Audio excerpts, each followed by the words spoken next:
герой. Малко не се вижда. Сега слушам ви за дупката.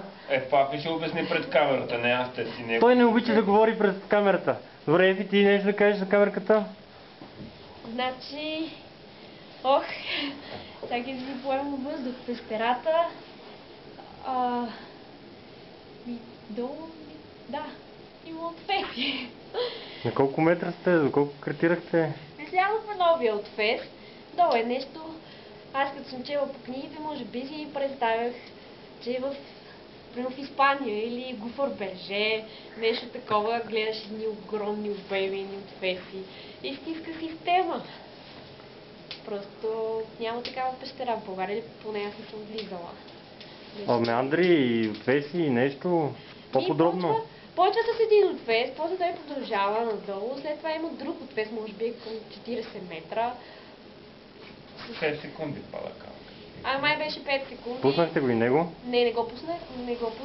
Нямахме въже. Отиде папи, водата отива на второ място, папи тръгна надолу, обаче въжето му свърши отново. След това отидохме в друго разклонение надолу, откъдето духаше много. Слязохме в един надър от 10 метра, долу кал до колене и после отфеса гигантско. Аз като светна знае силното на челника и не виждам края. В смисъл не края ми от срещната страна не се вижда. Нищо. Шегувате ли с мен или какво? Не, папи хвърля камък, пада и колко броихме 6 секунди, обаче те го екипираха в цел, обаче се оказа 50 метра. 50 метра отвес! Леле. Който след това е имал още един отвес.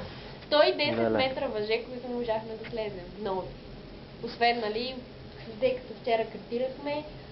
480. Това са два отвеса в различни разклонения? Различни разклонения, 3 отвеса. 3 отвеса? След този, който се Демек, това реките се разделят надолу?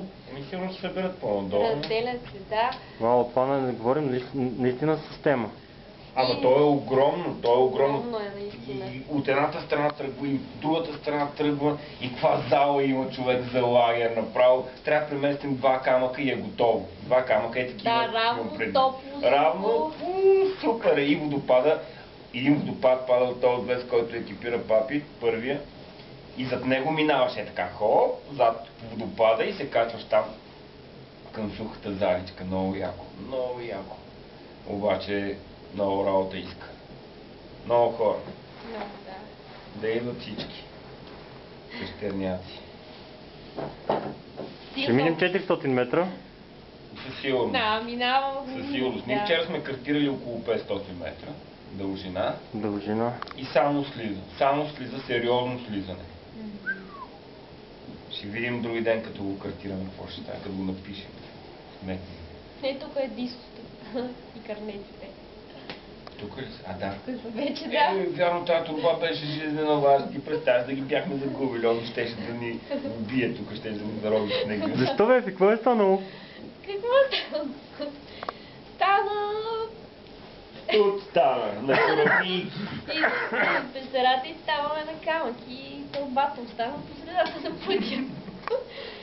Не се отварят карабинерите на втората минута край, нищо не работи вече. Крабитката замръзна, челника не мога да се промени режима. Всичко умря. Мразя зимната планина. Преди 2 дни бяхме тук също с 2 момчета. Аз и още много момче излязохме от пещерата. Ама снимай себе си, не нас. И стана абсолютно същото. Както излезахме с нито карабинери, нищо. Не сте рязали седалките, шегубки, Не сме. турби. И моята душегубка е отрязана. Всичко отрязахме. Хора, смятайте, тези двама пещерняци са си отрязали личната екипировка само и само за да могат да се спасат в тази зимна планина истинска.